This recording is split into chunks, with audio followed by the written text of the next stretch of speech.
మహాశివరాత్రిని పురస్కరించుకుని నిజామాబాద్ జిల్లా నందిపేట మండల కేంద్రంలోని ప్రసిద్ధిగాంచిన శ్రీ నందిరాములు మహారాజ్ రాజరాజేశ్వరి ఆలయంలో శివరాత్రి ఉత్సవాలు అంగరంగ వైభవంగా జరిగాయి. భక్తులు పెద్ద ఎత్తున పాల్గొని శివుణ్ణి ప్రార్థిస్తూ శివనామ స్మరణలు చేశారు. స్థానిక ప్రజాప్రతినిధులు, అధికారులు, ప్రముఖులు స్వామివారిని దర్శించుకుని ప్రత్యేక పూజలు చేశారు.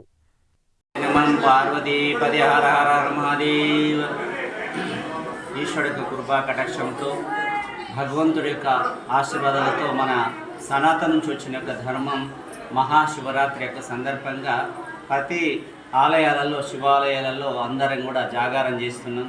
ఆశ్రమాల మరి శివాలయాల్లో వారి వారి గ్రామాలలో ప్రశాంతంగా భగవంతుడి యొక్క నామస్మరణ చేసి మనందరం కూడా జాగారం చేసి రేపు ఉదయం 9 గంటల నుంచి మనకు ఆశ్రమంలో అన్నదానం కూడా అవుతుంది. కాబట్టి అన్నం పరబ్రహ్మ స్వరూపం కాబట్టి ఇది పవిత్రమైన జాగారం, పవిత్రమైన మనము నిరంతరంగా ఒక్క పొద్దుండి కూడా రేపు ఉదయం మనం ఉడిస్తాం. కాబట్టి అన్నం పరబ్రహ్మ స్వరూపం